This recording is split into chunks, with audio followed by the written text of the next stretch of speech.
Welcome to Stories from the Center of the Universe, the podcast about the human experience.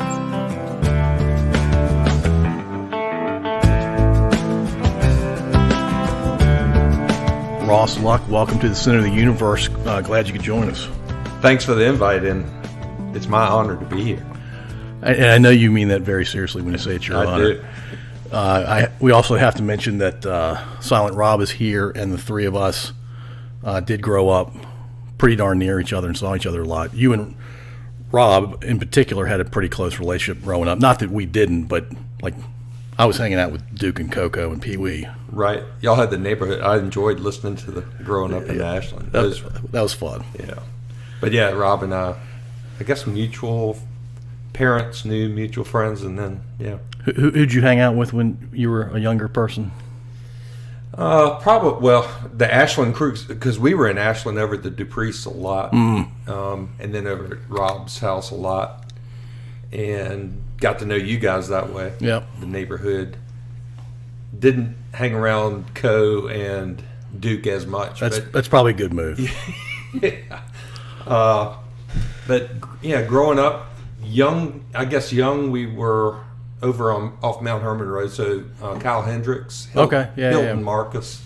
Yep. And we knew a bunch of people from Hanover Country Club. So Rob Stiles, Max Schubert, a bunch of those folks that I knew from that side of the county, like out Montpelier, Doswell, and then we would all hang out at the club, and golf, play tennis ball. Tennis ball was awesome.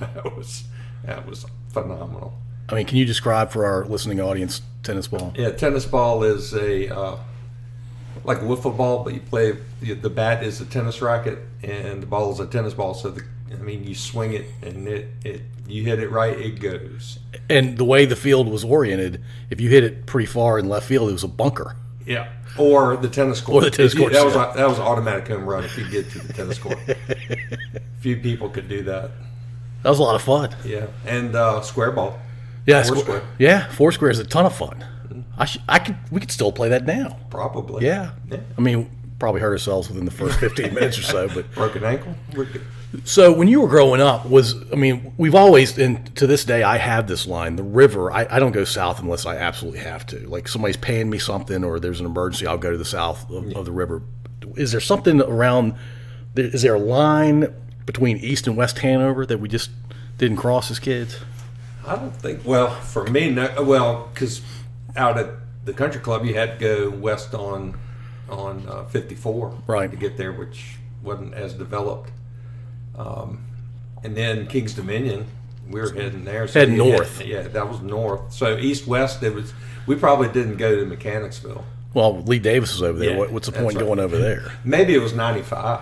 Yeah, maybe. East-west. Yeah. Because Mike Woods was out in Hanover. He was at the courthouse, yeah. So I don't know anybody else really that I hung out with, maybe besides him via the Hanover Country Club. So you were mostly going west and occasionally north. Right. Yeah. But yeah, not towards the courthouse. So yeah, I don't know 95, and I don't know anything about like from Ashland west because none of that was developed. So you had to see your friends. You had to drive. Yeah. Max Schubert lived out at Campbell's Pond. Hung out with him and Ted Schubert and Dee, right? Campbell, and Barrett and Hugh Shepard Campbell. So they were all out that way, right? So if you didn't have parents to drive you, you weren't seeing them as a kid. Exactly. So that's why Hanover Country Club is such a draw for folks that it just was a mixing pot. And did Jack and Cheryl, your parents, have 4 kids because they didn't want to drive all the time? Probably, because, and I guess some of that probably fell to Andy more than me. By the time they were old enough to do stuff, my younger sisters, I was in college, so I think Andy got some of that. Which isn't a bad thing. The age gap between you and Andy is 2 years. 2 years. And then to marry Chris, what is it from Andy? 2. I think it's 2 for everybody. Oh, it's 2 all the way. Yeah, pretty much. Okay, nice. I just try to round it that way. I don't know exactly. So did you and Andy like spend a lot of time together wrestling? Yeah, Getting in trouble a little bit? definitely. Yeah, and then once we got to, I guess maybe middle school, things changed a little bit, like 6th, 7th grade, I guess. What changed? You had your group of friends. He had his group of friends, and it was. Yeah, he was hanging out with his friends. I was doing that, but yeah, we would. Up until then, we pitched each other in the backyard for wiffle ball, baseball, throw football, play the punting game where you punt. If you catch it, take 3 steps, or if you don't catch it, then you razz the guy. See, I only had a sister. I never played that. She can hold her own. Yeah, she would just swing at you with various things. I've heard those stories. Oh my gosh, yeah. I think I told somebody on one of these recordings that both my sister and I have drawn Dupree's blood in backyard activities. One activity that I guess I can say now because of the statute of limitations. I don't know if it was my idea or it may have been my brother's idea, but he had his friends and I had me by myself. But somebody convinced somebody that to have a bottle rocket fight would be a good idea. Like direct fire. Yeah.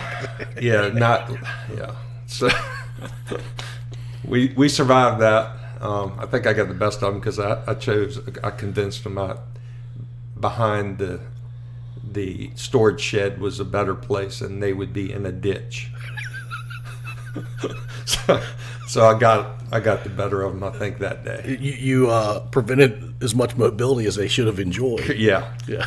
Was it you against all of them? Wait a minute. From a military standpoint, I had the technical advantage. Right? Yeah, absolutely. Okay, good. How many was it? It was 1 against 2 or 3. Okay. They could just run laterally, and that was about it. Yeah. So all I had to do is wait for them to do their volley, and then come out firing. A little bit like a fish in a barrel. That's sounds it. like. That's right. All right, so you obviously played a ton of sports.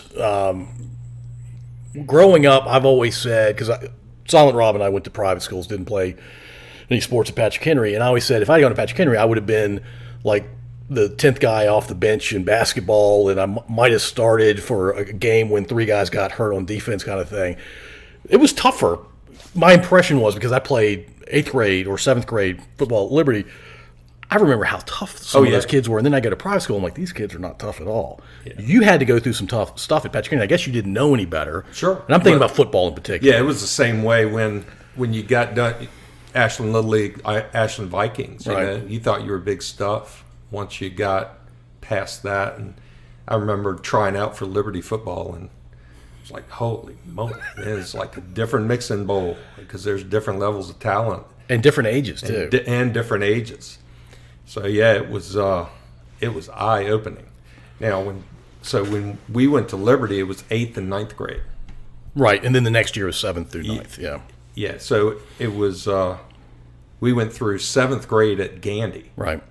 And then we went 8, 9 at Liberty, and then 10 through 12 at Patrick Henry. So I don't think they had a 9th grade team. I think when you got to 9th grade, you may have had to go play JV.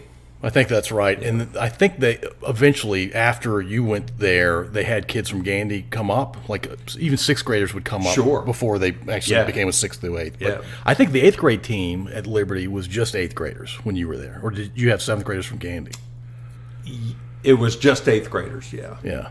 So, yeah, it was – but, man, you talk about talent. Third string running back could have started at a lot of places. Now, let's see. Kevin Thomas was quarterback when he was in 7th grade. Yep. So yeah, they may have had him come up from Gandy. No, I'm sorry. When you were in 8th grade, the 7th grade was actually there. It was their first year, I think. That's right. Because I was in 7th grade when you were in 8th grade, right? And I went to Liberty. They moved them. Yeah, they did. That was the first year we were there. Yeah. Kevin Thomas was a quarterback. Donnie was the running back. Right. What position were you playing?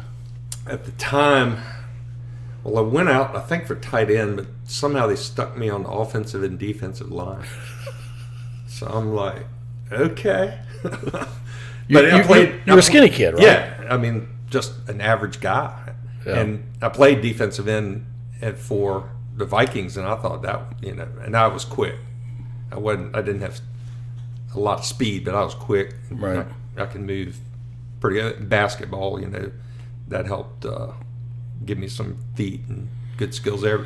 So they stuck me on the line, and I guess I did all right. I think they took me off of offense, and I was defense mainly.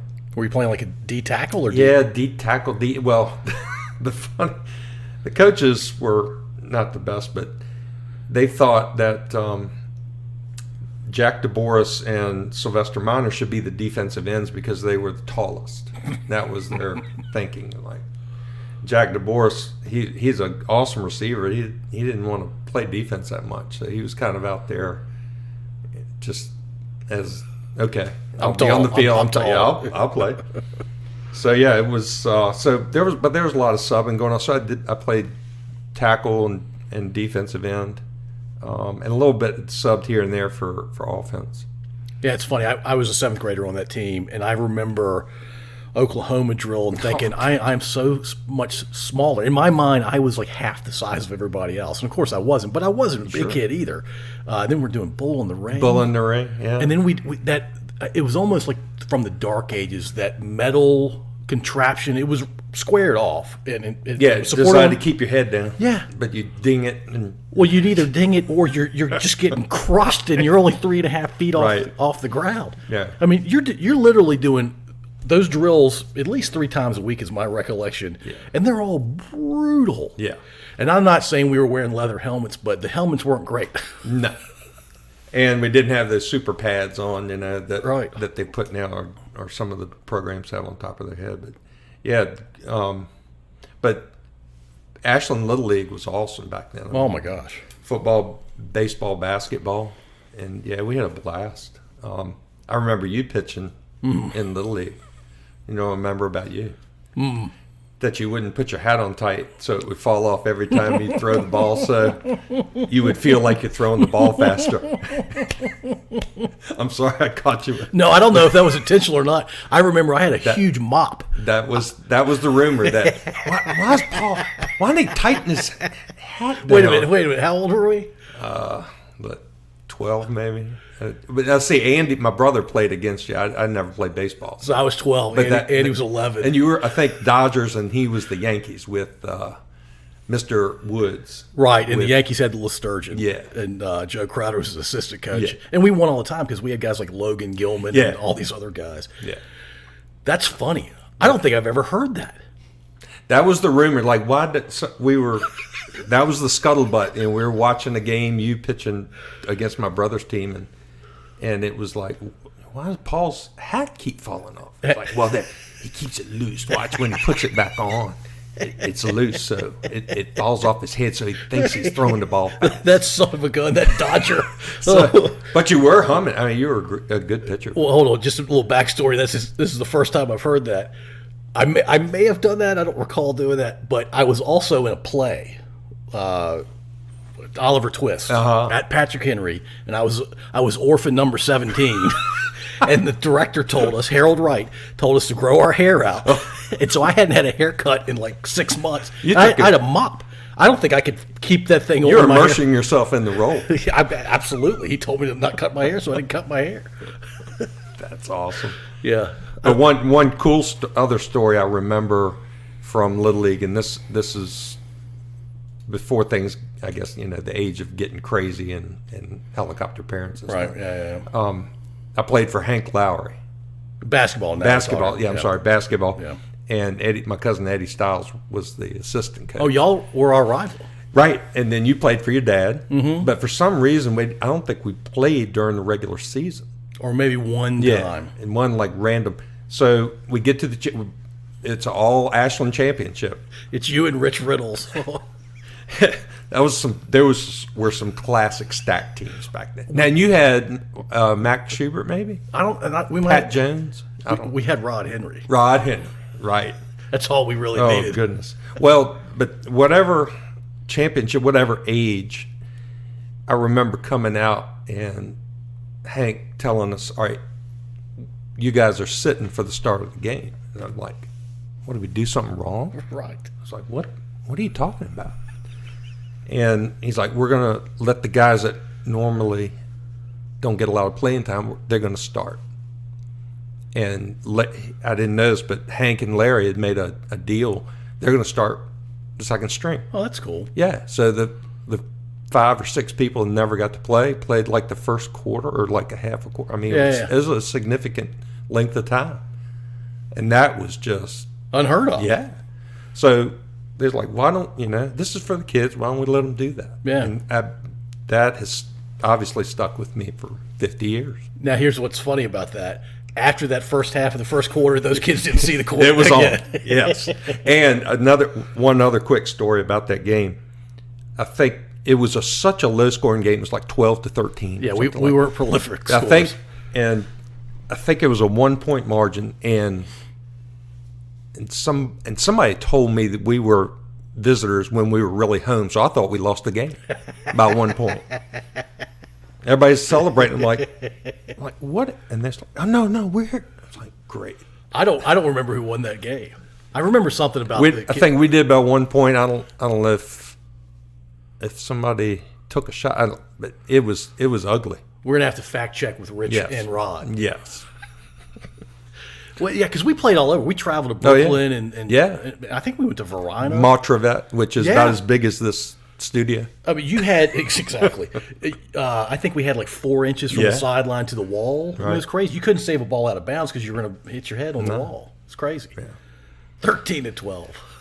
It was just a butt ugly championship, but typical. Were we doing 4 corners the whole time? I don't know. I have no clue. I mean, every basket was precious in that game. I don't think I scored, and it was. The role players that were doing all the scoring. It sounded like if those kids hadn't started the game, the final would have been 15-14.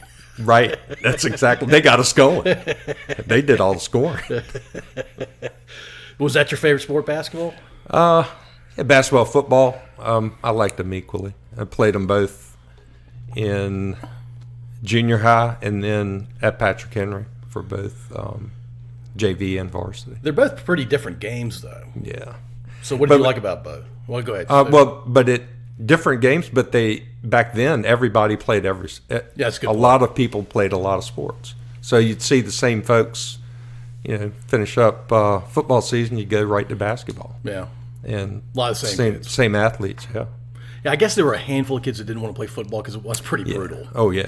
Especially Donnie Morris running the ball. Oh, my God. I told Jock Jones that Donnie ran me over, and he goes, Donnie was kind of an elusive speedster guy. And I'm like, not that day, he wasn't. Nah, yeah. He used some kung fu on me a couple times. Oh, man. Yeah, he's a big kung fu guy, right? Oh, yeah. Yeah, he won multiple trophies. He had a picture, I guess, like one of those trophies where I thought was, pump, ass, and kick. Right. Something athletic. He's like, no, that's all my martial arts trophies. Yeah, he really got into it. Oh, yeah.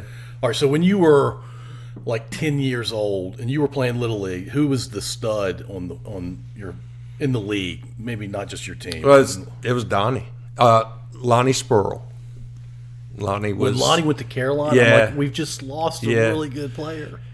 They were 28 sweep and get a touchdown every time. Right. He just outrun everybody to the corner. But yeah, he was. I forgot who played quarterback, but it was Lonnie and Donnie.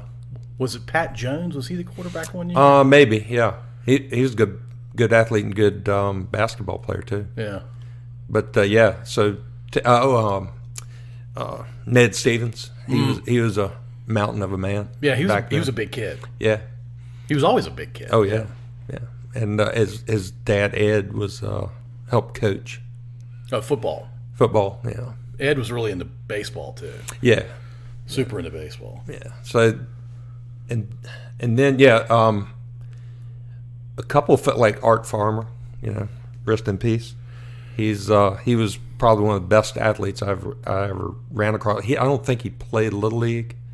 I don't remember playing with him. Yeah, but when he got to JV, man, that was he and Donnie were just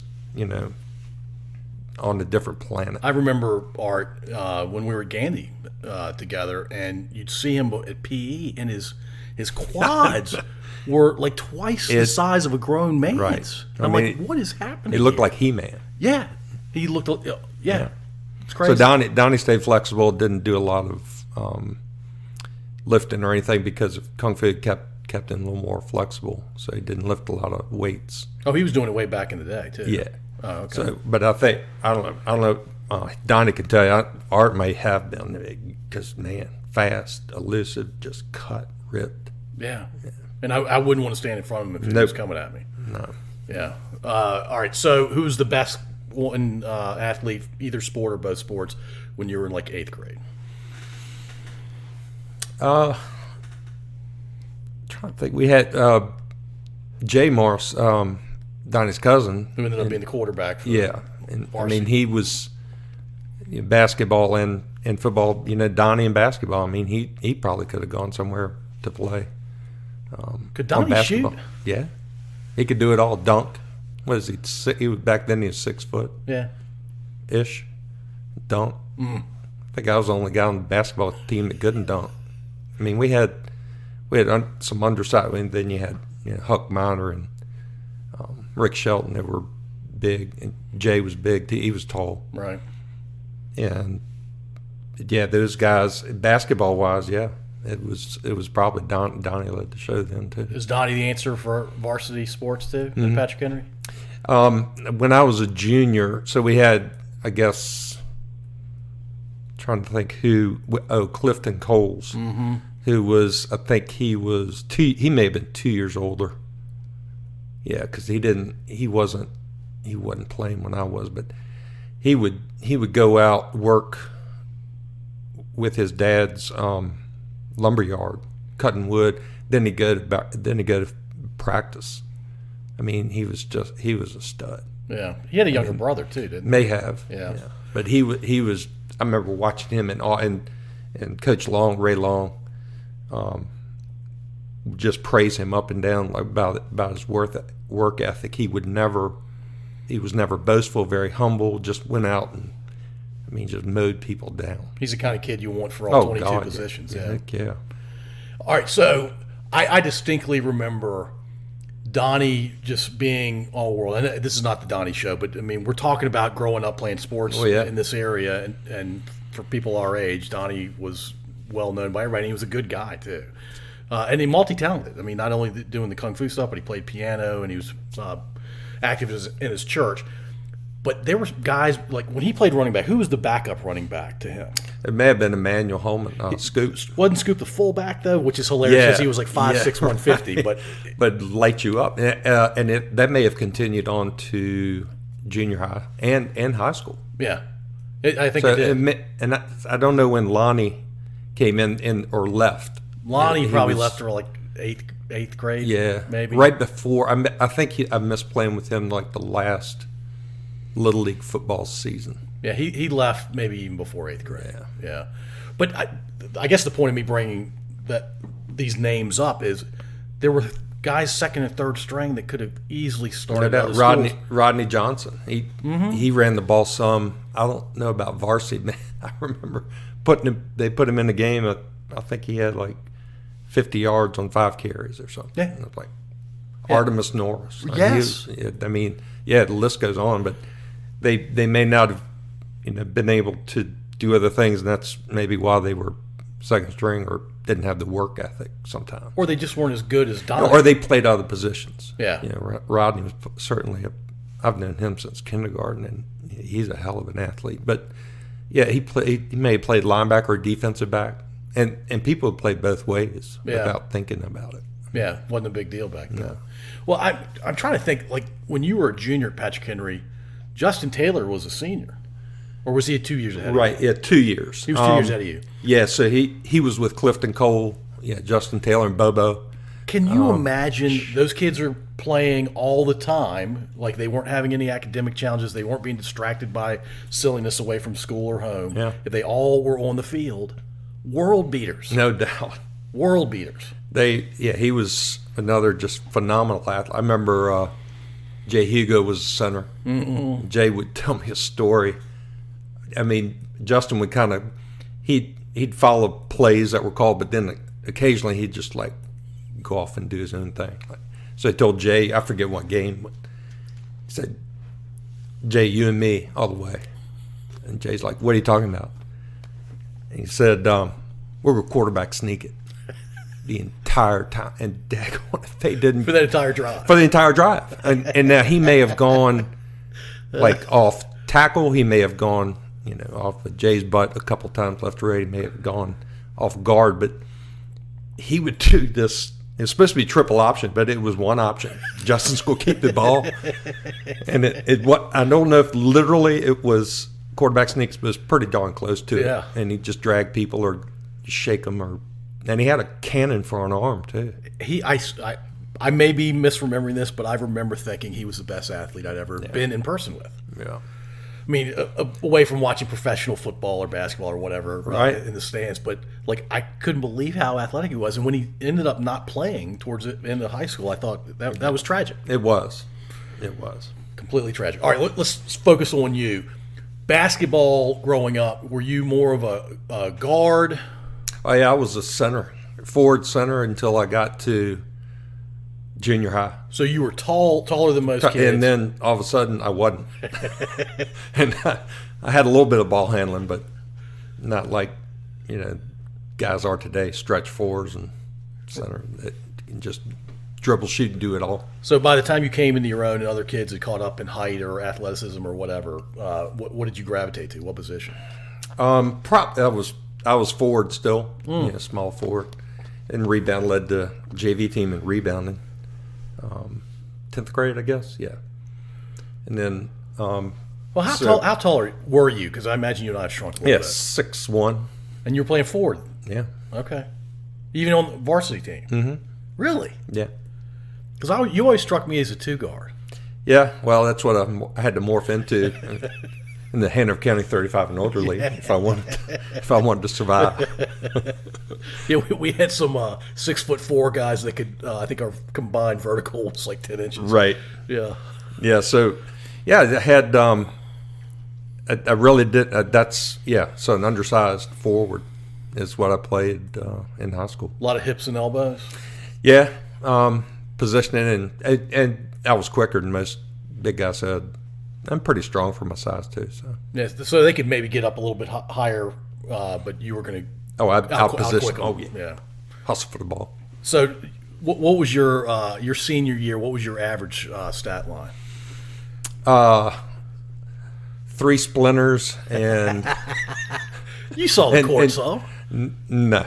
I remember you being like the 7th guy. No.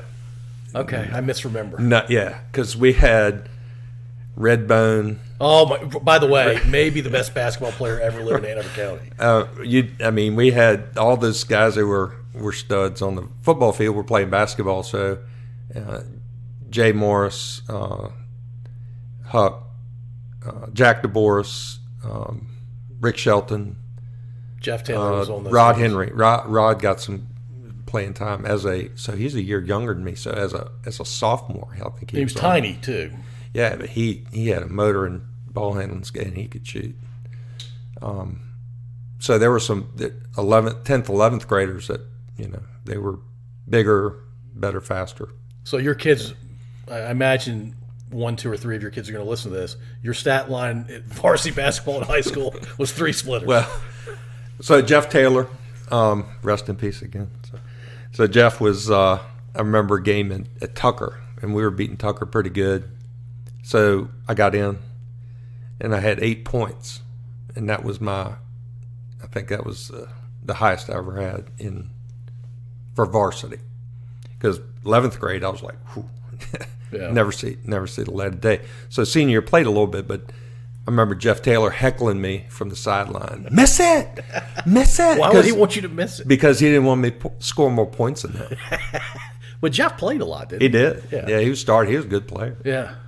So, I mean, all those names, you named like 9 people. Yeah. You were the 10th man. 10th man. Yeah. Maybe. And the only guy you and Rod couldn't dunk. Right. Did Scoop play on that team? He did. I think may not have qualified academically like for the second semester. Yeah. But yeah, he was. phenomenal. So I know we've mentioned Donnie's name way too many times, but you and Donnie were the same year, so I love Donnie. I love bringing him up. Donnie, state player of the year in football. Right. And then the next year, after you guys had graduated, Scoop. Yeah. 5'6", 150, state player of the year. I've been on the basketball court with Scoop a handful of times.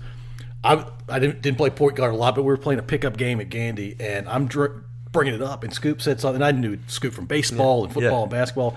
Scoop said, I'm going to take the ball from you. I said, Scoop, you're not taking the ball from me. And before I finished that sentence, he had taken the ball from me and gone the other way. He's the quickest dude I've ever been around. In kindergarten, we would play tag at recess. Nobody could catch him. I mean, like, everybody's wheezing. And he wasn't even trying. All he's doing is laughing at us. He's laughing his head off. He was spending more energy on laughing. Yeah. It was awesome. Oh, man. Unbelievable. And the nicest guy. Oh, yeah. The absolute nicest guy. No doubt. All right, so besides go to school and do what your parents told you and play sports, did you have anything else that you enjoyed doing? Rob and I played Dungeons and Dragons. Really? Yeah, man. Y'all were both D&D? We tore that up. Is this where we're about to bring in Silent Rob? Yes. Hold on, bring the mic to you. Let's talk about a little D&D. I never played. I didn't judge people. I'm like, it's all good, whatever they're into. But it had the reputation of being kind of nerdy, right? Sure. Yeah. And I don't say that disparagingly. That was just kind of the vibe you put off. But y'all enjoyed playing it. Oh, yeah. What was so enjoyable about it? I mean, I just think the imagination it brought out in you. Yeah, this is before digital age, too, so we didn't have computers. This is books and note-taking and all the die and everything. So you're rolling dice, you're reading books, you have a character. Yep. Oh, yeah. And your character develops over time. That's right. Is there winning and losing in this? Not really. Just development of characters and stories. Right. And so if you're the dungeon master, that's where you control the narrative. Okay. So I'd played with some of my friends, and they would do new characters, new stuff for every adventure. Okay. But then there were some that you carry your character over and super creative. Oh yeah. Yeah. And you had to visualize everything in your head, and the graph with graph paper. Yeah. You would map out plot out your maps where you're going to go. And it wasn't just. I mean, when we played, it was multiple characters. I mean, like we had a team, kind of just multiple characters. And you asked. I mean, we didn't ever go against each other. We were always on each other's defeating the adventure kind of deal. Yeah. What does it mean to defeat the adventure? Well, you kill a bunch of bad guys, get their gold, and buy stuff with your gold. How many kids are playing this typically at any one time? It's unlimited. I mean, you could. Well, do you have to be together? You have to be together back in the day, right? Back in the day, oh yeah. Oh yeah. Same room, same. Okay. Same adventure. So we just did the two of us, but then there was other times, maybe 6 to 8 people. Oh, gotcha. Yeah. Okay. And so if you're doing 6 people, let's say, does everybody know what's going on, or do you have to help each other? Oh, you verbalize it. Yeah. Okay. It's like it's a big play. It's a big production. So you're verbalizing, and Dungeon Master's telling you what the bad guys are doing, and then you got to react to it, and then you got to roll the dice to defend yourself, roll the dice to swing your sword, roll the dice for casting spells or influencing somebody to do something. What ages were y'all when y'all did this? And 10. That's hard. Yeah, I'd say 10, 11, something like that. 10, 8, 10. Yeah. I got into scouting, so I was doing scouts kind of at that same time. Before we get into scouting, D&D's still huge. It's even bigger maybe today. Yeah. Well, World of Warcraft. Essentially the same thing. Leroy Jenkins. That if nobody's heard of that, just Google it and watch it. That's what we were doing, but not on the computer screen. Right. Okay. So Leroy Jenkins is a thing. Leroy Jenkins is a modern day Dungeons and Dragons. Okay. Yeah, and that's his character name. Should I have known that?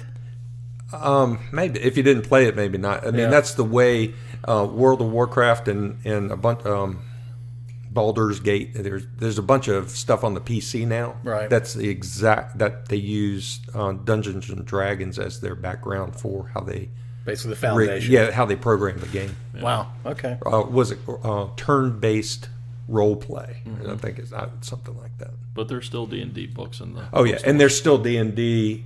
There, I think there is a PC gamer stuff that you can do. Does it say something bad about me that nobody approached me to play Dungeons and Dragons? I don't think so. Yeah. No, it's just nothing negative. It's Just, all good. no, not in your Constitution. I think that was it was definitely That's one of the character traits in Dungeons and Dragons. okay. It's Constitution. I guess I'll take that. Yeah. All right, you mentioned Scouts. Were you in Scouts for a long time? up until I guess high school, and then it got where athletics just kind of took over. So I made Life Scout, which is one step before Eagle. Oh, wow. Yeah. That's pretty good. Yeah. To do it by, 15 years old? Yeah, 14 maybe. Okay. 14 or 15. Yeah, 16. And then it's just a matter of not having enough time in the day Yeah, to do all of it. just other things caught pulling my shirt tails. Well, and look, whatever else is pulling your shirt tails, playing sports had to be more fun than being in the Scouts. And that's not meant to be disparaging to the Scouts, just to say football and basketball is a lot of fun. Yeah, but we had some cool adventures with scouting. I mean, Jay Hugo's in it, Jonathan Page, his dad was our scoutmaster, Roy. He was awesome. He had a little song to wake us up at summer camp. God, it was... Was it loud? It was... Nope. He would just do like this earworm little... Wake me up, wake me up, wake me up in the morning. And he'd just go around singing that. And it was worse than any alarm clock you ever heard. So it worked. Oh, yeah, to a T. And he would just say it like that, because the camp's so quiet by then because we had stayed up till 3 a.m. farting around anyway. I'm not trying to get into anything politically here, but there are girls in the Boy Scouts. There are, right? yeah, that is correct. It seems antithetical to how the Boy Scouts Yeah, were founded. and the Girl Scouts were not happy. I understand. I don't understand it, but yeah that's today's world. We don't have to go any further. Yeah, sure. Yeah. All right. So you were good in school academically. Yeah, solid B+. What did you enjoy the most? Which subject? And I have no idea what this answer is. This is fun. I don't know. It wasn't I guess not a big math, but although I did like physics, that was pretty cool. We had, I don't know about, You're just you're pretty good at all of them. well, good enough. And you Chemistry was cool. Maybe we didn't have biology, I don't think, back then. So a couple sciences you liked. Yeah. Not really into history or English. Yeah, I did like. I wasn't math, but I loved Miss Pugh when she would teach. She taught us geometry, and Ms. Wiblin taught us algebra. So my love for math faded after the I mean, they were good teachers. Good teachers, and then for when I got to college and had to take stats and calculus, it was like, oh boy. Yeah. I should have taken like pre-calc. I don't know if it did pre-calc back then, But something to prepare me for that. That was because stats is hard for even kids who are taking all those math classes. Yeah, it was rough. Yeah, it was so rough that I. Yeah, history. I mean, we had government. I tell you, one of my favorite classes was government with Condi Hopkins. She would rest in peace. Yeah, rest in peace. It's she was awesome, and we would have to go to the town council meetings, take notes. Yeah, it was old school social studies, but high school. Yep. And her dad was on the town council. He always recognizes. Say some students from Patrick Henry here tonight. So you mentioned some teachers. Who was your favorite at Patrick Henry? Oh, I don't. They were. Well, I'll tell you, Dr. Bracey was awesome. He was the right man at the right place, the right time. Rest in peace again. Wow. I mean, gosh, that's sad. But yeah, he was an awesome principal. He was a disciplinarian without, being disrespectful. He was the whole administration back then. They were great. I mean, no complaints at all.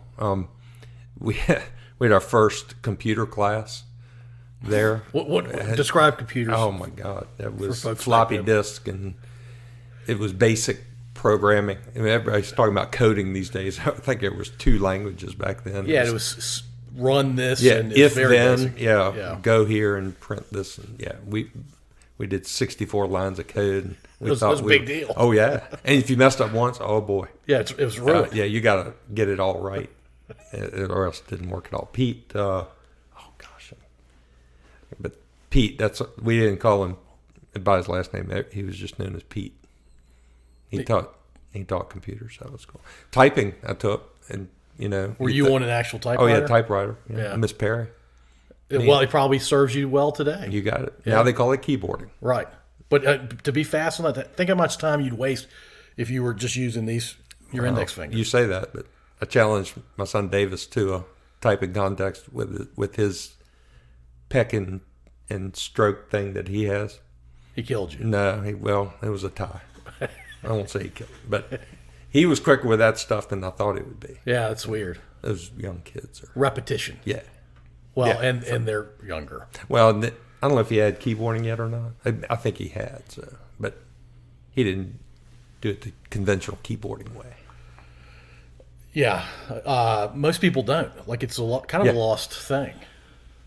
People just gravitate to whatever works for them and then move on. All right, so you went to school. Was your first choice where you ended up going? In college? Yeah.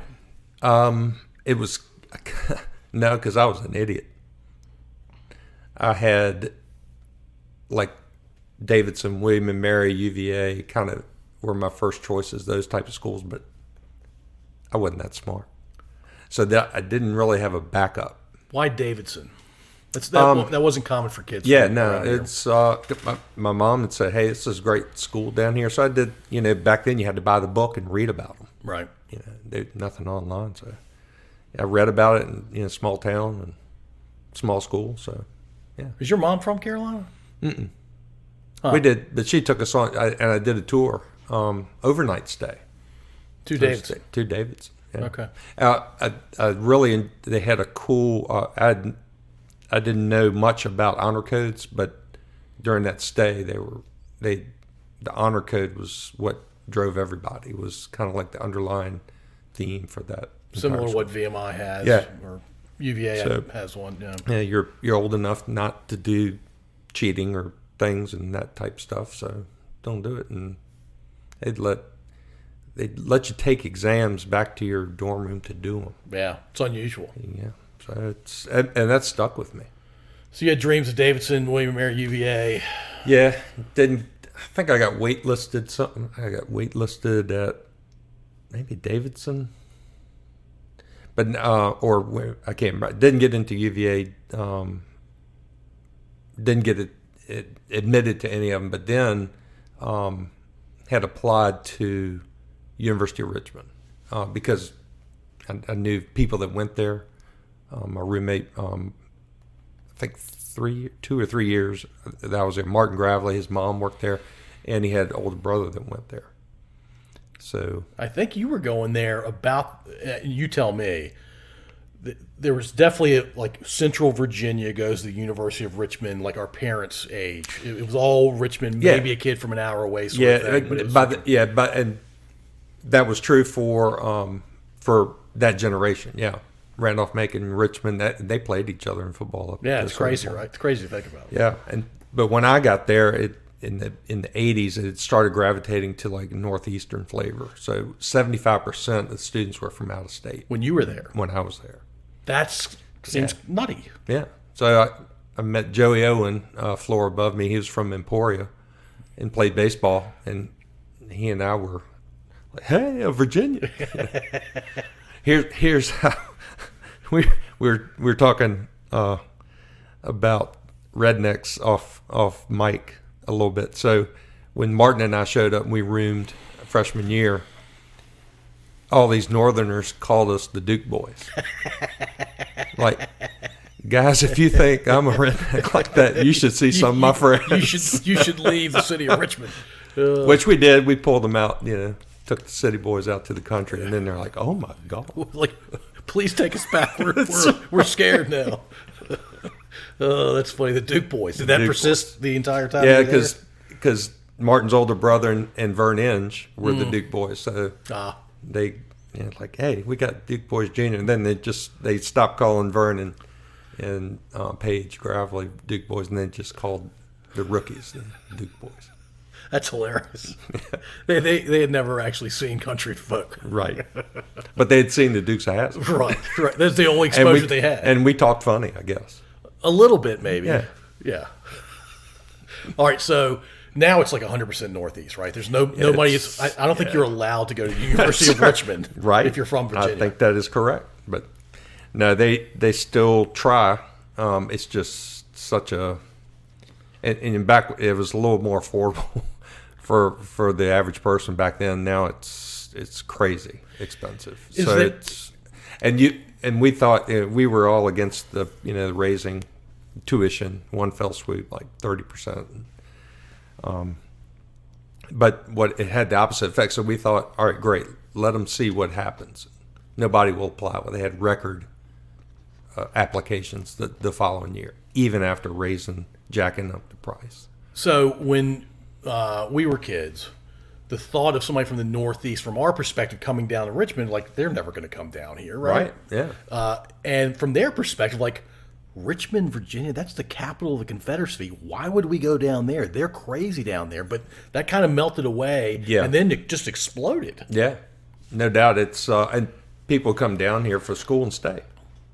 Is there something? And there are other schools besides U of R that this happens, but U of R seems to be unique in that it is a magnet for people from PA, Jersey, New York, Connecticut. Yeah, and even back, you had the business school. You had it wasn't. They had some specialized stuff, so you could really get into a lot of or focused study, especially business school or other academic ventures. But and the alumni base was great because it was, if you wanted to go work in Chicago, you might have a U of R grad from there. So not only were they from all over, then they went back to wherever they're from, maybe, and would support other alumni. So pretty strong alum network and vast. Yeah, and a beautiful school. So you had like this setting. It was like this just little utopia in the middle of Richmond. And then sometimes you have to convince people to go down to the Fan. It didn't take long. They're like, man, this is a cool bar. Yeah, man, this is neat. So, and then you had football off campus. That's right. So you had to go to City Stadium. Right. So people would so a lot of times they would go to the game. The game would start and they'd leave early to hit the bars heading back to school. So they got to know the area. Yeah. Yeah, it's actually a good thing. Yeah. Got comfortable enough that they end up sticking around. What do you remember most from going to U of R besides what we just talked about? I mean, it was, for me, it was great because I barely got in by the skin of my teeth, but then I didn't take it for granted. So, really appreciative of giving me the opportunity. So, just tried to immerse myself in, I was a Sigma Chi there, and meeting all my fraternity brothers and learning about their stories. And Sigma Chi had a theory that a diverse brother base is better than everybody being the same. They're absolutely right. So they were, pulling in people that, if you weren't a jock, you couldn't be, in this fraternity. That wasn't the case. Or if you didn't like the Grateful Dead, you didn't have a place here. Right. That's over stereotyping it. But so having that just as a kind of a theory was really cool, I thought. Especially back then. Yeah. Yeah. U of R is a very good school academically. Oh, yeah. It has been for quite some time. Yeah, and even back then, I mean, it was, it's all top notch and just created it was a great value because it was great academics, but it wasn't as expensive as some of these other places. But then that changed a little bit. Yeah, the specialty thing you mentioned, but just the general vibe of the place was we are here to be academic. There are other things going on campus, sports, fraternities, whatever. But it had to attract some people. And so along that same regard, you had athletes that wanted to come. So one of my favorite memories is beating Indiana in the Sweet 16. Oh, you were there for that. I was at an off-campus apartment because it was on cable, and we didn't have cable back then. Wow. So we had to go to, over by Regency Mall. That's where hilarious. some students had an apartment. They were one of like 5,000 people that had cable in the Richmond area. Right, probably 500. Right. But that particular apartment complex had it, so we all packed into this one guy's apartment, and man, what a You couldn't believe experience. You couldn't believe it, right? And then a couple years later, I was over, I think in Rare Old Times off of Patterson, watching them do it again against Syracuse. Yeah. 15 versus a 2. Yeah, they won twice as 15 seeds. And in a very short order. Who was the best basketball player on those teams? Well, that was Kenny Atkinson. Yeah. His days, Curtis Blair. Johnny Newman wasn't on those teams? I'm sorry. Johnny Newman had graduated, I think, a year before I got there. And that Dick Tarrant kind of set the stage. Yeah. They didn't, it was probably Eric English. He was a great role player. They just had such good role players and were coachable kids. And Kenny was probably the floor general.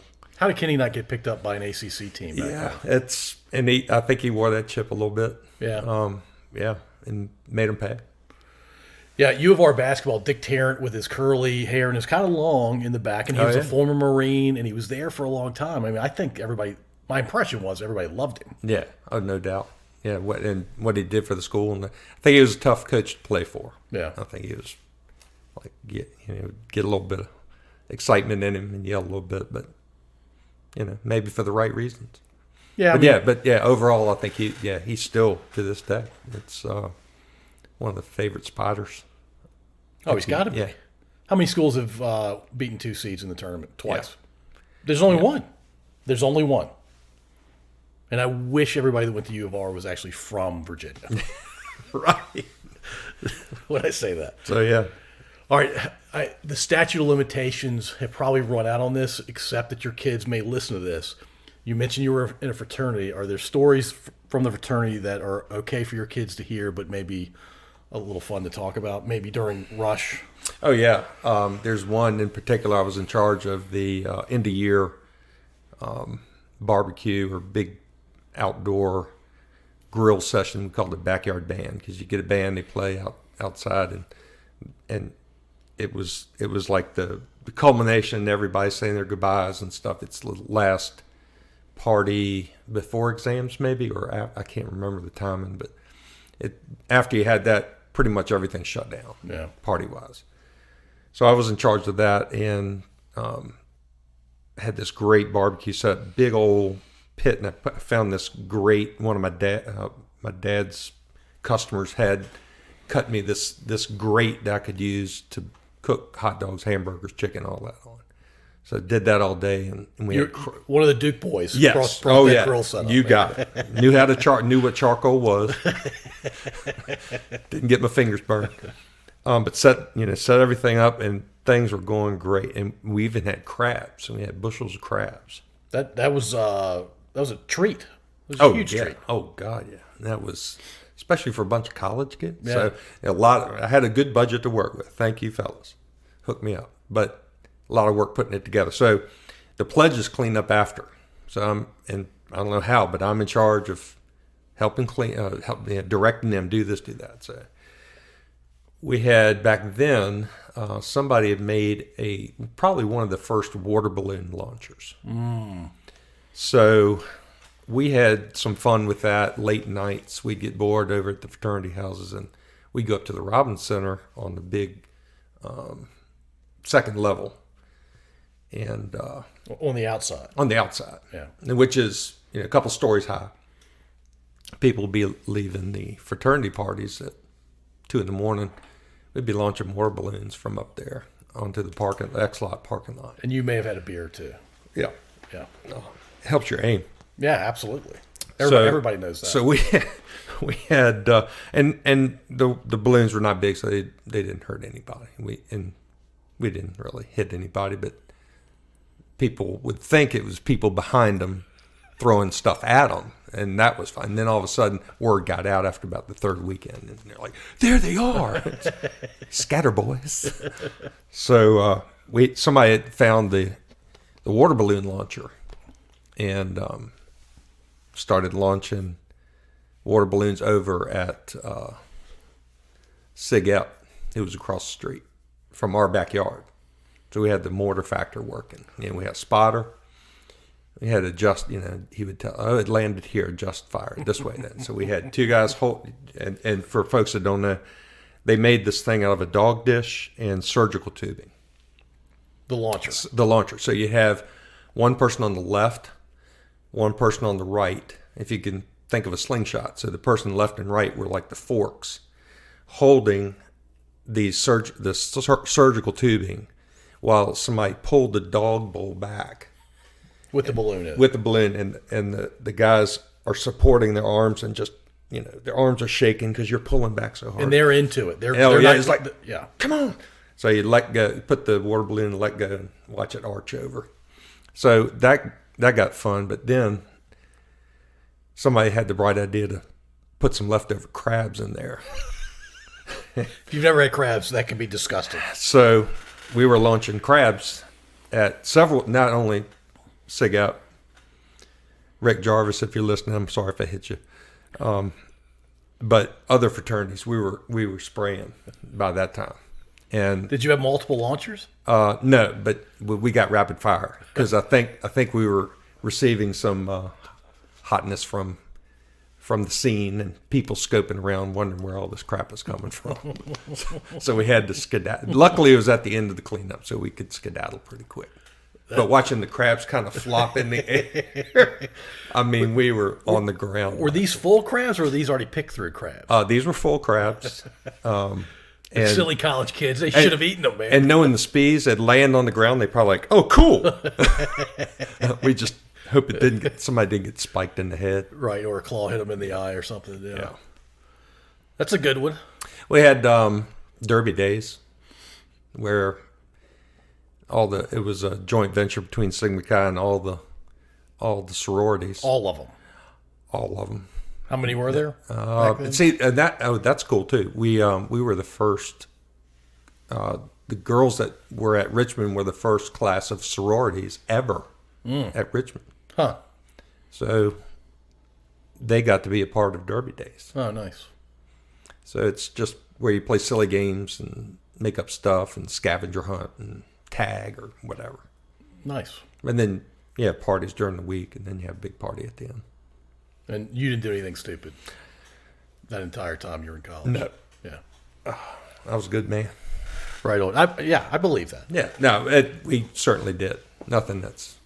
I think the lunch and crab story is probably safest. Probably as far as we want to go. There's stuff that was fun, but that maybe I'm not proud of. But I think some of us have some things that we're not proud of. Yeah. So we had some teachable moments. It was all about learning. It's all about learning. Yeah. You never stop. You make mistakes and you learn from it. Yeah. But it was fun. I had made some lifelong friends, and can't think of anywhere else I should have been. And you love UofR. To this day. Yeah. We try to make all the basketball, football games that we can, even on the road. Sometimes we'll travel. Went to D.C. this past year, me and Rich Reynolds, to watch them win the A-10 tournament. Oh, that's cool. Yeah. We made a pact and said, and this is when things were looking a little shaky during the season. Like, hey, if they make it to the A-10 tournament, to the championship game, we got to go. It's right there. They went on a run. Yeah. He had the ticket hookup. He said, "You get tickets, I'll get the car and pay for parking." And off we went. Yeah, and you enjoyed the heck out of it. Oh man, and to see to celebrate all that with the other alumni was awesome. Yeah, that's great. That's awesome. All right, what'd you major in? Marketing. And okay. Went to the business school. Got into. You had to declare sophomore year and go in. It's a separate school, so you had to apply, make sure your grades were good. Thank God they overlooked the stats and calculus. Still got in. Had some great experiences there. Yeah, marketing. So the last 2 years were in that school. Yeah, junior senior year. All right, and then when you graduated, what were you thinking you were going to do? I didn't know, but I didn't want to be like Philip Morris, AT&T, MCI, all these huge national conglomerate company, Fortune 500 companies. They were the people that were coming around hunting for employees, and I wanted to go somewhere I could make a difference, somewhere smaller. Yeah. And Dad just happened to mention. I thought in the back of my mind, maybe I'll try the dealership. Maybe I'll try working at Lux Chevrolet. And I hadn't said anything to anybody, but then Dad said, "Hey, you thought about what you want to do after school?" I'm like, "Yeah, maybe try out working with you guys." And he said, "Well, if you want to do that, I got a spot for you," because they didn't have anybody really doing paperwork or doing things that needed doing. So they like, "Yeah, here's a spot if you'd like it," and took it and ran. The only regret I have is starting right after school because I didn't have any money. Yeah, and 32. So I had no choice. 32 years later, you're still there, right? Yeah, it's what a ride. Yeah, people would tell me they've been in a job 30 years. I'm like, wow. I think I'm like, what am I talking about? Because you're like 31 years old. Yeah, now, exactly. Right? Perpetually. Yeah. Yeah, it's crazy when you do the math. No doubt. Yeah, I don't like college or high school reunions anymore. Yeah. They are fun, but they're... How long's it been? Right. I know a lot of people younger than that. Exactly. But yeah, it was, I did a little bit of selling, then they said, well, we're going to let you sell first. And then, so I was working with my dad, Eddie Stiles, and Joe Stiles, which, was me and my dad, and then my great uncle and his son. So it was really cool. And then as time went on, there was one person from each family that kind of said, "Hey, I'll do the Lux Chevrolet thing." Yeah, it's going even back to my great grandfather. They've had at least every person that's been part of ownership has been had at least 2 or 3 other siblings, but only one has gone into the family business. There's always one though. Always one. So you have 3 kids. 3 kids. We won't talk about who the leading candidate may be. Well, I got one who's a teacher and one who's working for ESPN. So, well, tell us about the rest of your family. Tell us about your bride. So the love of my life, Corinne Luck, met her in college, but we were friends then, dating other people, and graduated from college, and we knew that we enjoyed each other's company as friends, and we ended up breaking up with our significant others. And she lived right around I lived on Hanover Avenue in the Fan, across from Fox School, which is sad to hear about now. But she lived on Kensington, so she was working at Phil's Continental Lounge. The Phil's Continental Lounge. So I tell the story that I went there to eat by myself just to talk with her and left her a big tip, and that's why she's married to me today. No, but we just started going out, and then didn't take too long that we were engaged and having a family. Nice. And give me the names, ages, and... So we have Carly, who's 25. And when do you stop caring as much about your children's ages? Because I get in trouble if I don't get my kids' ages right. I don't know if I get in as much trouble anymore, but I guess after 18 it's tough. So and Peyton's he's in his 20s. No, he just turned 24. Carl will be 26 in January. Okay. And then Davis will be 19 September 30th. All right, so Carly's teaching at Pearson's Corner. She's going to be a kindergarten teacher. She was teaching first grade in North Carolina. Okay.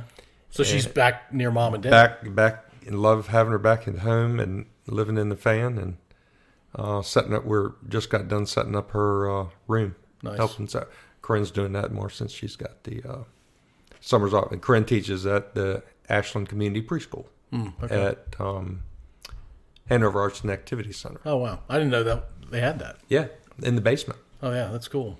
So, yeah, so she's got summers off so she could help. And then Peyton is graduated in May with his master's in communication from High Point University and just got hired in Charlotte by ESPN. So he's going to do college sports program and maybe college football to start. And you loved that. Oh, yeah. Yeah. Yeah. He said one of his perks is he can take up to 3 guests and get into Disney free. Any Disney property. I'm like, okay, let's keep this job. You got solid Robs. Maybe me, Rob, and Peyton will go. Yeah, and then Davis is our exclamation mark, and he's starting Randolph-Macon College September 1st, and we'll be playing volleyball for Christian Taylor. He's a volleyball man. I understand he's quite the volleyball athlete. Long arms, can jump. It's got to be coordinated to play volleyball, right? Yeah, he actually gave up soccer and basketball to play volleyball. Well, sounds like a pretty good move on his part. So it worked out. He's state player of the year. They won their 6th straight. PH won their 6th straight volleyball championship this past November. That's crazy to think about. Yeah. Did y'all have a volleyball team when you were No. educator? Yeah. We didn't have lacrosse. We didn't have volleyball. I don't think we had field hockey. Yeah, Probably maybe. not. Yeah. It was soccer, football, basketball, baseball. Yeah. I think was it. Yep, that sounds right. So everybody's near you except your middle kid. Peyton's the only one that's not going to be near you. Yeah, he's down in Charlotte and got his own apartment and doing the adulting thing. Yeah. Yeah, but it's not too far away. And Charlotte's a great place to live. We've got friends that live there, and he's got some friends. So we always. Charlotte's a good town. Yeah. It's a really good town. Very cool. If my kids lived there, I'd feel good about that. Yeah. For sure. Spread out. It's the downtown area is not huge, but Charlotte proper is a lot of neighborhoods and a lot of cool things to do. Yeah. And see. All right. Have you listened to any of these episodes? I have. I don't know if we did this with your dad, which I only refer to as Ice Wagon now. The best. Yeah. Wait, and you heard about my brother's nickname? Something to do with meat. So playing. I thought it was in college, but he told me it was afterwards, like a men's league floor hockey. He was so mobile, they called him Meat Wagon. Wait a minute. So I missed the wagon part, but both 2 generations of wagons. That's it. I wonder what's actually slower, an ice wagon or a meat wagon. I don't. I think the ice wagon would make you move a little quicker. I would think so. Yeah. Did you have a nickname playing sports? Lucky. Yeah, so you got a pretty standard one, Yeah. pretty straightforward.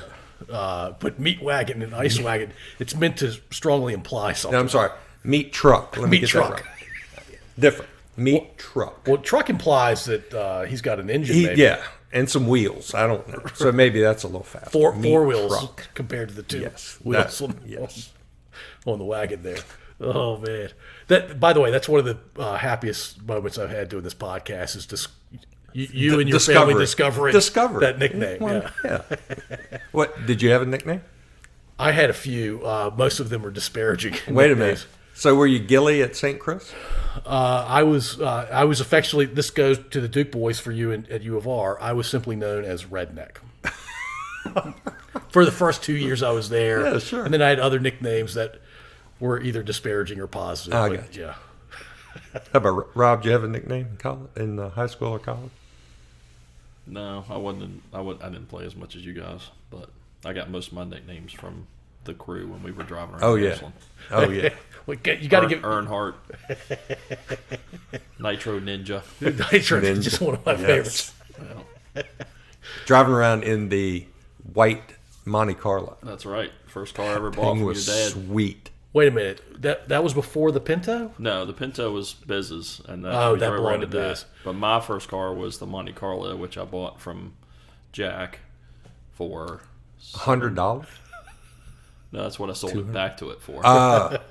I think it was like 1,300 or something Wow. like that. Okay. Yeah, and Sounds like a decent deal. Worked all year at King's Dominion and did that, and then Ross mentioned his first gig at Luck was selling. So as soon as I graduated college, I got my first car from Ross Luck. Nice. One of my most loyal customers. Known him since Miss Traylor's class, 2 years old. You mentioned the moms. I mean, I was at Miss I Traylor's. actually say that we've known each other since before we were born. That's right. Because Sharon and Biz were friends. So. Rich Reynolds and I have that in common. Apparently, Audrey Reynolds and my mom rubbed bellies when we. There were you go. young. Yeah, but it's been like 10 cars now. I don't even know how many. Oh, it's probably For more us. than that. Yeah, Oh yeah, I mean we're double digits. Let's just say yeah, definitely. The Pinto was a Ford product. Is that right? it is. Yeah. Or was. It was. I have this vague memory of riding around that Pinto because that was the first thing you drove. It Yes. may not have been your car technically, but you drove it. And the only news you got back then was on the network news 6, 8, and 12, right? Or Yeah. NBC, ABC, CBS. And there was this big news that if you get in an accident with a Pinto and somebody hits you basically in the rear quarter panel, the whole thing's going to explode. There you have it. And I don't think I ever told my parents that Rob was bopping around with us in a Pinto. With people in the hatchback too. Oh, yeah. Probably people riding in the Oh, hatchback. Yeah. That thing was a clown car. All right, since you've been a car guy for a long time, my kids don't believe me when I say this. There weren't child seats when we were No. kids. We had bucket seats in the front of a lot of cars, and the kids would just sit up there, like stand in the middle of that. We had the big Woody wagon. Think of the Griswold family. Yeah, in the and first big Woody, Vacation movie. the Yeah. Woody wagon. So I'm the oldest of 4, so we'd have the Woody wagon, and then we'd lay the seats flat in the third row, and have some sleeping bags, and just if it was a long trip, just lay down and hang out. What's wrong with it? Right. And the Woody wagon, my aunt had one, and the back seat, if you left it up, was facing out the Facing rear, yeah. So we were looking at everything we were passing Oh, as yeah. we were going down the road. Yeah. So, and people would climb over the seats at yeah. any given time, just be like mingling around. Mm-hmm. And yeah, so You think seatbelts were not, and car seats, go one step further. Seatbelts were not a thing until my dad saw, well, for our family, he saw a training film that GM had put out, Chevrolet had put out about the importance of seatbelts. So then it got a little stricter. But when we were kids, seatbelts were not really a thing. Well, seatbelts, you didn't even have a shoulder strap. You just had the waist strap. And not Yeah. required. Not required. And most people didn't wear it. And then think of Hanover County. How many times you see a truckload of 16 kids going down the highway, 2, 3 in the front and 10 in the back. Yeah. Right. So yeah, It was nothing. none but a thing. Texting and driving is a problem these days. But what about a 3-year-old climbing over Yes. the front seat while dad or mom's yeah, driving? yeah. Or they'd sit on the bench. If you had a bench seat up front, they'd sit in the little spot in front and maybe didn't have a seat or a seat belt. Yeah. Yep. So we won't say anything about the younger generations being soft or anything, but Right. it was different. It was different. Yeah. We survived. All right. So have you heard the flippin' late night talk show question? I forgot what it is. Oh yeah, good. It's perfect. So All right. you're not prepared for this. Okay. Or you're maybe subconsciously prepared. All right. You get to be the host of a late night talk show. It's a one-time only deal, though. It lasts about an hour, but it can last longer. You get 3 or 4 guests. They can be dead or alive. They can be famous, not famous. You can try to be educational, entertaining, thought-provoking, whatever you want this show to be, because it's your show. This is one time only.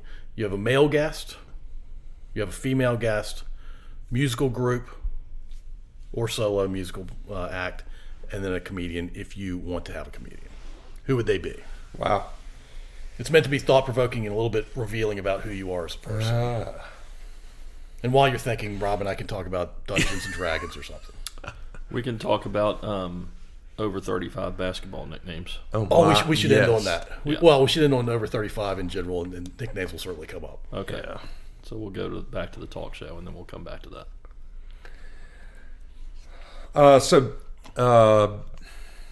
Yeah, man. I love it when people stop and really think about this. Yeah. So it'd probably be, for me, it'd probably be folks that,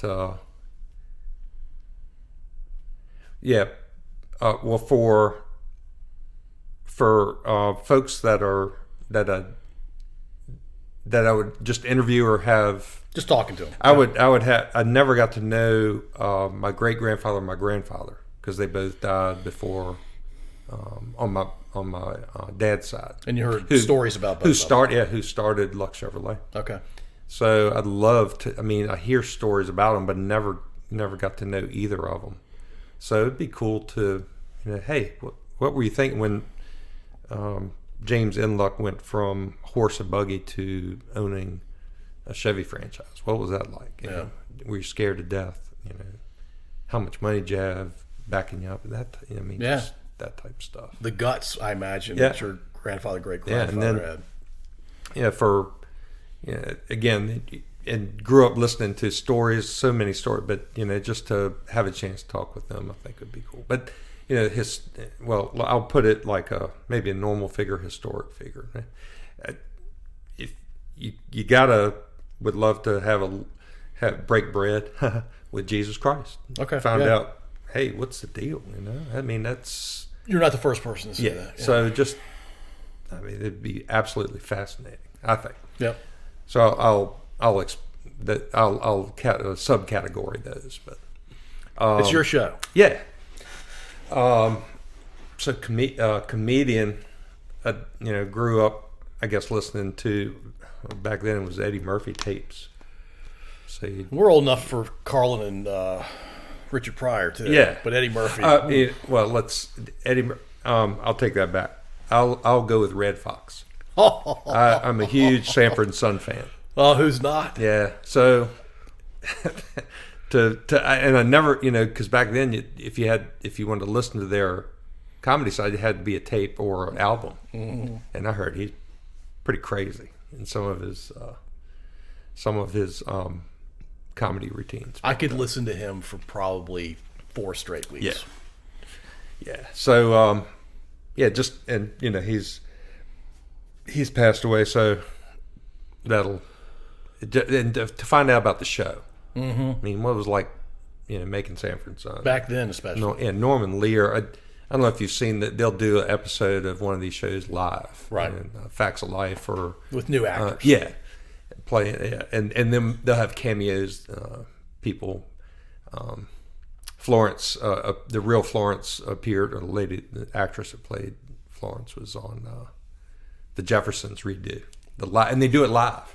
Yeah, it's great. And it brought the house down. Oh, I love it. Oh, yeah. If you're our age, it's amazing to watch. So that guy's a genius. Just all the writing, but to find out about how it was to be kind of a lead actor on a place like that was so groundbreaking. Yeah, the comedy and you got a musical actor, and I'm interviewing them. Well, they can just perform. You don't have to. You don't have to interview them. Perform. Yeah, like Red Fox is going to do a stand-up routine. Yeah, and then you're probably going to interview him too. Well, he had a cool episode on Sanford and Son with him and Scatman Carruthers were playing. Fritz, Red Fox was playing the milk. What was this? The wash tub bass. Mm-hmm. Yeah, a broomstick with a string, and then Scatman was playing the ukulele. Yeah, and that was cool. I have my musical talents are. I don't have any talents, but you're a DJ. Was. So. But my musical tastes are varied and wide ranging. So anything you don't like? Is that maybe the easier? Country, like modern country. Yeah, I'm with you on that. I like Hank Williams, Johnny Cash. I'm with you on all that stuff, and not getting into the modern country. Any country after like 1990, I'm not really into. Yeah. But somebody, like the somebody that was groundbreaking, but maybe not, like the Stones or Beatles. They had so much play. I'll tell you exactly who. Good guys. Mm. Chris Gore, Jimmy Gore, Harry Gore. Were they a Richmond band? Yeah. Yeah. They went to Open High School, and they were so talented. They're all still alive, and they would have that core of the band, but then they would have a rotating bass or horn player or keyboards or whoever they'd add in there. They did pretty well for Yeah. They were I mean that encompasses I like a lot of like ska, funk, rock, so that they kind of roll it all up into one. Very humble guys. They played out at University of Richmond. We used to go see them down at New Horizons Cafe. What a place, man! That was a cool place to see a show. Harrison and Broad. Yep. But yeah, that would be the musical group, and then Your female.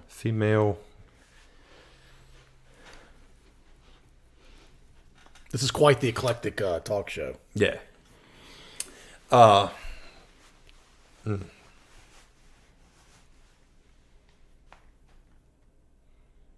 Maybe Susan B. Anthony. Okay. Refresh my memory. Why is she a historical figure? She was promoted women's voting rights. At great risk. Oh yeah, I mean at a time where that was unheard of. I mean, and you wouldn't have. I mean, you look at what's going on in Afghanistan and some of these countries that women are being oppressed and don't have any voting rights. And that was happening. Yeah, a form of it was happening here. Right. Yeah. I mean, without representation, you can't have change. So you have to have somebody standing up. And she was the one. Yeah. Just to, if you don't have the right to vote or women to hold office, you can't have laws change. You can't have certain things happen in society. Yeah. And the courage and conviction. Yeah. Just exploring that with her would be amazing. No doubt. And and you name anybody that puts themselves out there that just goes through hell and back, just because that they believe so strongly in a cause. I'd watch your show.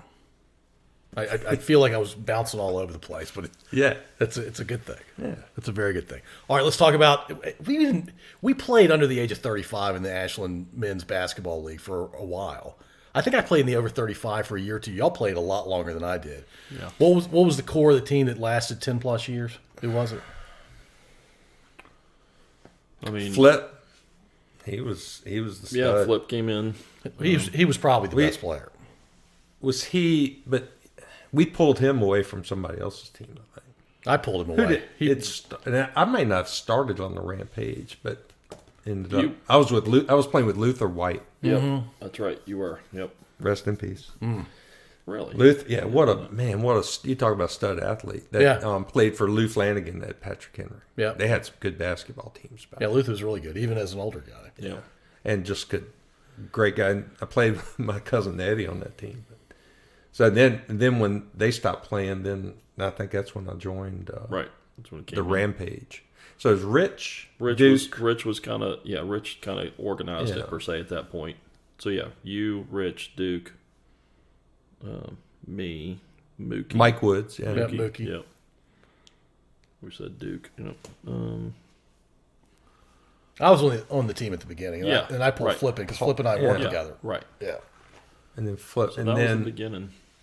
And then then Stoner played some. Yeah.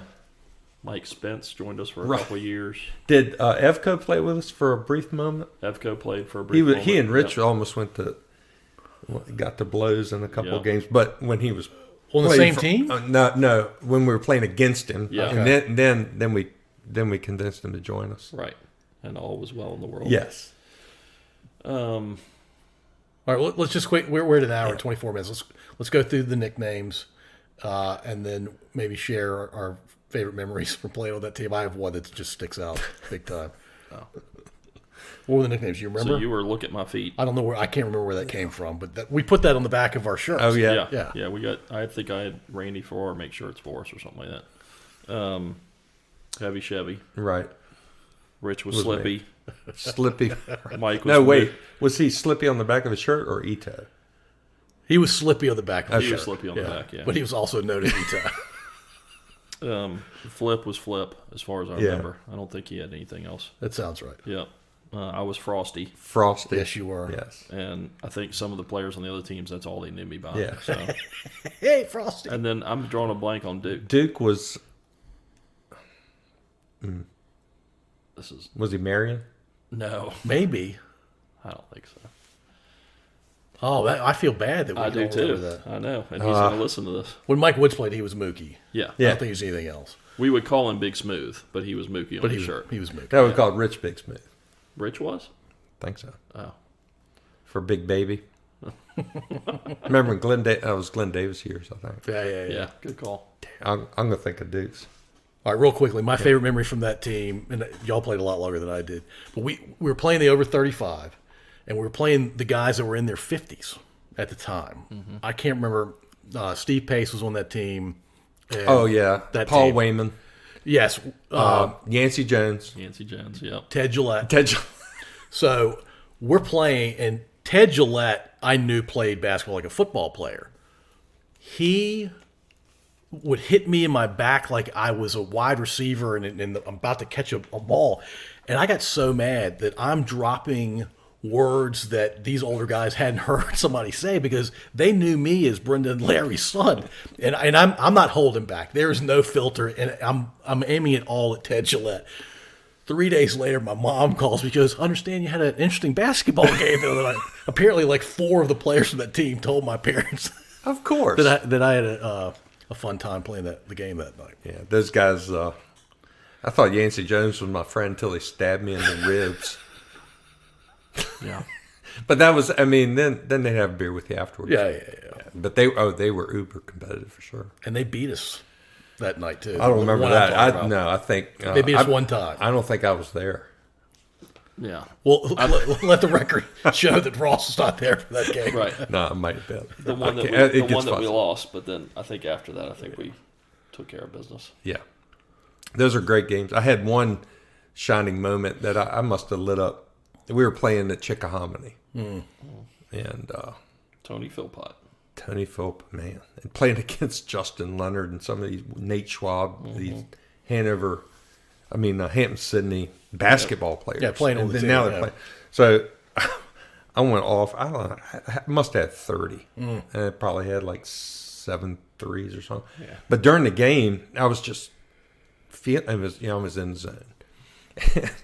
I launched a 3 and it went in, and all of a sudden there's this controversy. The refs are going like, "Is that a 3? I don't know. Did you see? I didn't see it. Like, I don't know." But and then I said, "What are you talking about?" I was getting agitated.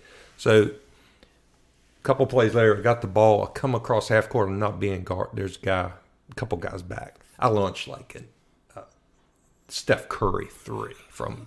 Because you had gone 8 for 8 at that point. Oh yeah. Well, 6 for 7 because they didn't. Or yeah. Well, I made that basket, but they may have counted as a 2.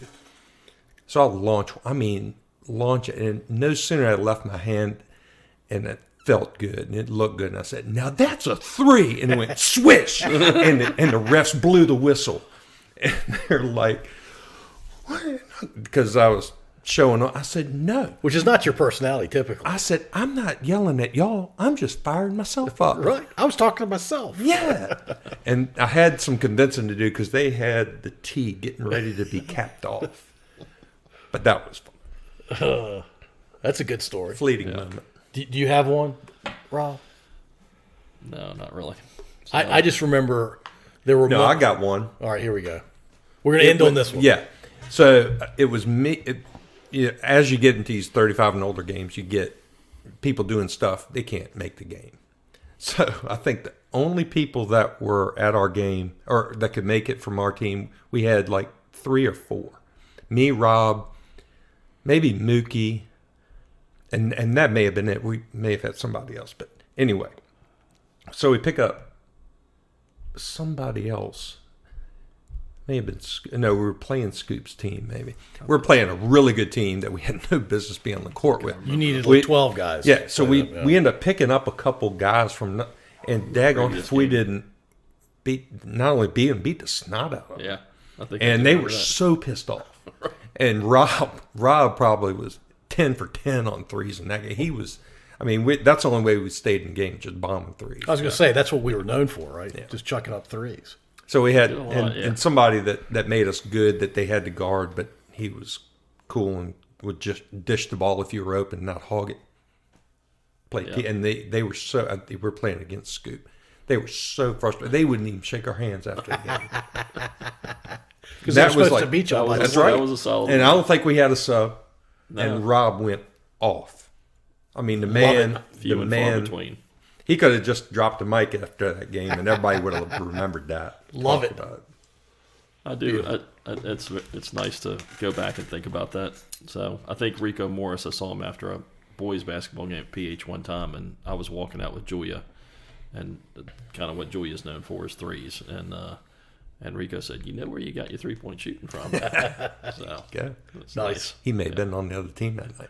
That's right. It's possible. It's a good chance he was, actually. Yeah. Cool. Well, Ross, appreciate you doing this. Hey, thank you guys. It's totally fun. Out of your 3 kids, how many are going to listen to this? I'm going to make them all. I'm going to grade them. Yeah, we're going to have a quiz after that. Cool, man. I appreciate you doing this. Thank you, guys. Thank you for listening. If you enjoyed this episode, please subscribe to wherever you listen to podcasts.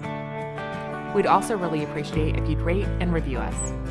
You can find us at scodupodcast.com.